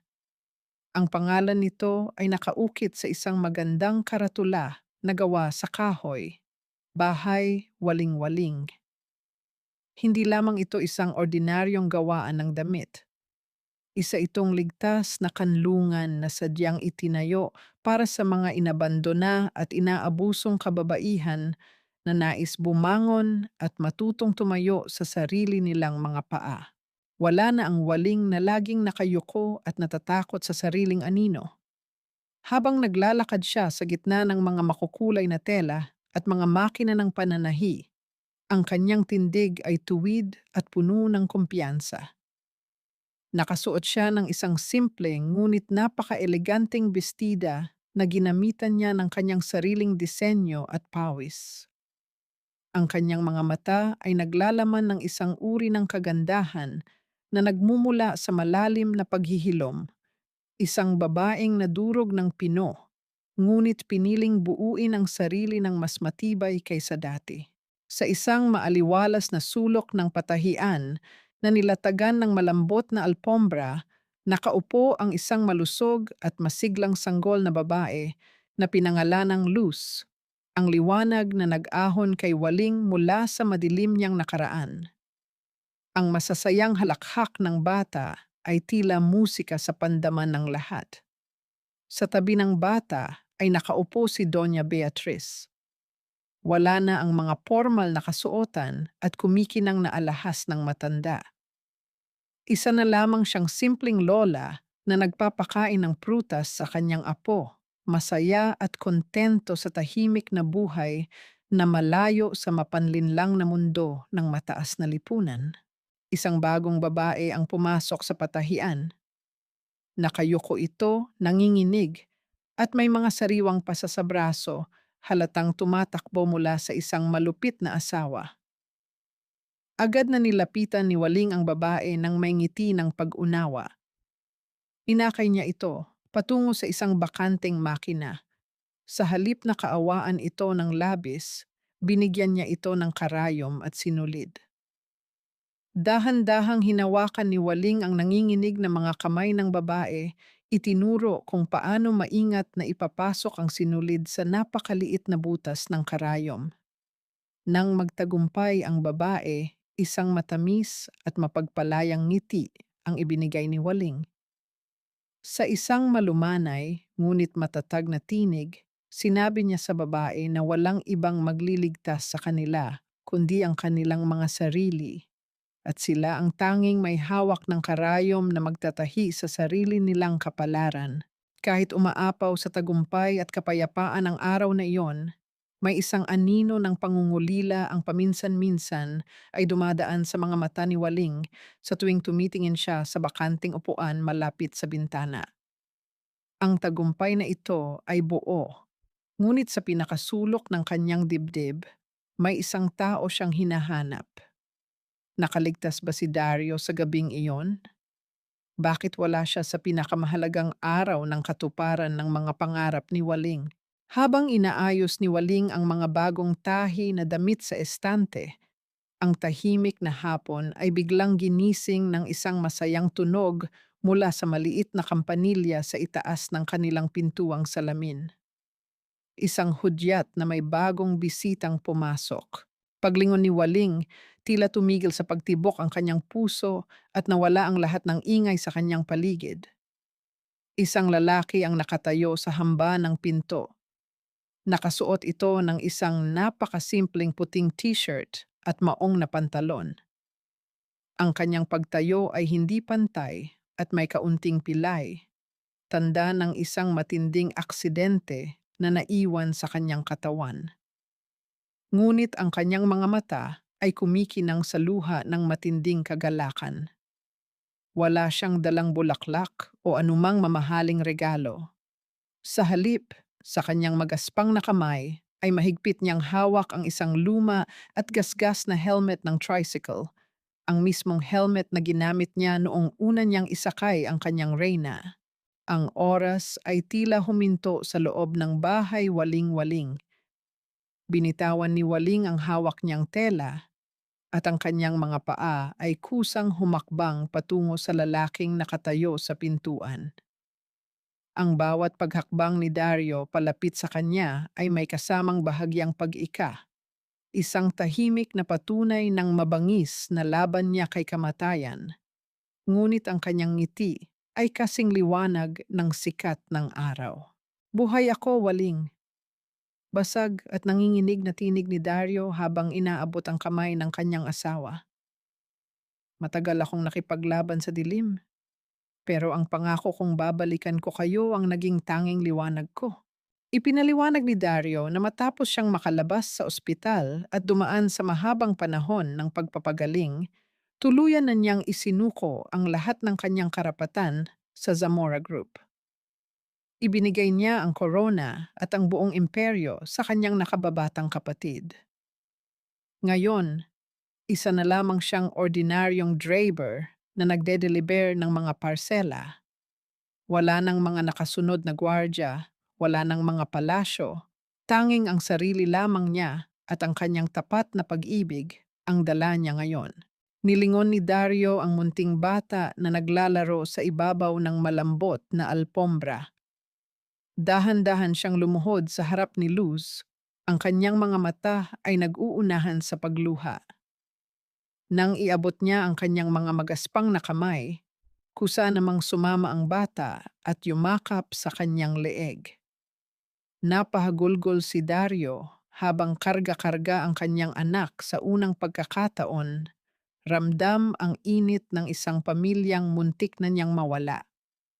Sa isang tabi, tahimik na nagpupunas ng luha ng kagalakan si Doña Beatriz habang pinagmamasdan ang pagkakabuo ng kanilang pamilya. Matapos ang madamdaming tagpo, tumayo si Dario at hinarap muli si Waling. Mula sa labas ng patahian, inakay niya papasok ang isang kahon. Nang buksan niya ito, tumambad ang isang bago at simpleng makina ng pananahi. Hindi ito gawa sa ginto o binili mula sa Europa gaya ng dati niyang kayang gawin. Binili niya ito gamit ang kanyang sariling dugo at pawis mula sa araw-araw na pagbibilad sa kalsada bilang isang driver, isang alay at pamalit sa alaalang minsan ng winasak ng mga taong nakapaligid sa kanya. Waling panimula ni Dario. Ang mga mata ay puno ng paggalang at dalisay na pagsinta. Wala na akong kayamanan. Wala na akong maipagmamalaki, kundi ang pusong ito na tumitibok lang para sa iyo. Pwede ba akong manligaw ulit? Ngayon, walang mga lihim, walang pagtatago. Ako at ikaw lang, sa mundong tayo mismo ang bubuo. Yung sa tinitigan ni Waling ang lalaking isinuko ang buong kalawakan para lamang makasama siya sa isang maliit na isla ng kapayapaan.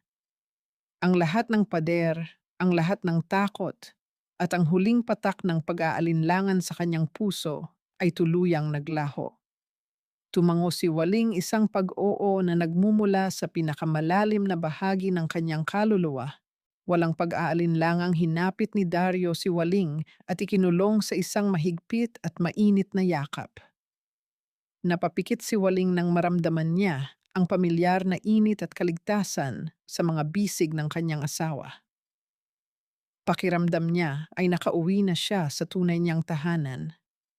Dahan-dahang nag-angat ng tingin si Waling at sinalubong siya ng isang sulyap na puno ng pag-iingat at pagsamba. Marahang idinampi ni Dario ang kanyang mga labi sa noo ni Waling, nagiiwan ng isang tahimik na pangako ng paggalang at pangangalaga. Pagkatapos, bumaba ang kanyang mga labi patungo sa labi ng kanyang asawa at nagpalitan sila ng isang matamis, malalim, at madamdaming halik na nagpapatunay ng kanilang wagas na pag-ibig. Sa halik na iyon, ang buong magulong mundo sa paligid nila ay tila naglaho. Iniiwan lamang ang kanilang mga pusong muling pinag-isa ng tadhana. Nang maghiwalay sila, isang payapang ngiti ang nanatili sa kanilang mga labi. Umupo sila sa tabi ng bagong makina, ang ulo ni Waling ay malambing na nakasandal sa matipunong balikat ni Dario habang hawak kamay nilang pinagmamasdan ang paglalaro ng kanilang anak na si Luz. Wala nang banta ng bagyo, wala nang mga nagtatagong anino. Sa wakas, ang kwento ni Waling ay hindi na tungkol sa pagtitiis at pagluha, kundi isang masayang panimula ng isang tahimik, totoo at buong pamilya. Ang kulay kahel na kalangitan ng dapit hapon ay tahimik na nagbuhos ng liwanag sa bubong ng bahay waling-waling. Nakatayo si Waling sa gilid ng bintana, pinagmamasdan ang kanyang asawang si Dario na masayang nagtuturo kay Luz kung paano maglakad sa bakuran.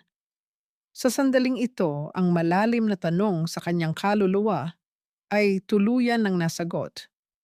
Nahanap na ba niya ang tunay na kapayapaan? Oo. Ang kapayapaan ay hindi pala natatagpuan sa mga naglalakihang mansyon ng mga Zamora o sa kislap ng mga diamante ng mga abesamis. Nahanap niya ang kapayapaan sa kanyang sariling kakayahan na bumangon sa pagbuo ng isang pamilyang walang itinatago at sa araw-araw na pagbibigay ng pag-asa sa mga babaeng minsang nadurog tulad niya. Sa kanyang pagbabalik tanaw, madalas siyang tanungin ng kanyang sarili, nagpatawad na ba siya? Pinatawad niya ang kanyang ama sa pamamagitan ng pag-unawa sa kahinaan nito. Ngunit natuto siyang huwag nang hayaang magamit muli ang kanyang kabutihan. Para sa kanyang madrastang si Senyora Lourdes at kapatid na si Rafaela, hindi siya naghiganti. Pinatawad niya ang mga ito sa pamamagitan ng pagbitaw sa galit at tuluyang paglimot sa kanila. Hinahayaan ang tadhana at karma na maningil sa kanilang mga naging kasalanan. At kay Dario, ibinigay niya ang buong pagpapatawad ng patunayan nitong kaya nitong iwan ang buong mundo para lamang piliin siya sa araw-araw. Ano nga ba ang pinakamahalagang aral na iniwan ng kanyang madilim na paglalakbay? Ang tunay na lakas ng isang babae ay hindi nasusukat sa haba ng kanyang pagtitiis sa pang-aabuso, ni hindi ito makikita sa walang hanggang pagyuko dahil lamang sa huwad na konsepto ng utang na loob. Ang tunay na lakas ay nasa tapang na putulin ang mga nakalalasong kadena ng pamilya at lipunan at ang paninindigang piliin ang sariling halaga kahit na ang kapalit nito ay ang maglakad ng mag-isa sa gitna ng bagyo. Sa huling pagsusuri ng kanyang buhay, si Waling ay hindi na ang babaeng ipinagpalit para sa huwad na karangalan at itinuring na pabigat. Mula sa mga lumang retaso at basag na alaala, pinatunayan niyang hindi kailangan ng isang babae ng sinumang tagapagligtas upang magkaroon ng halaga. Sa tulong ng kanyang matibay na pananampalataya at pagmamahal sa sarili, matagumpay niyang tinahi ang kanyang sariling kapalaran, unti-unti, at isang matibay na tusok sa bawat pagkakataon.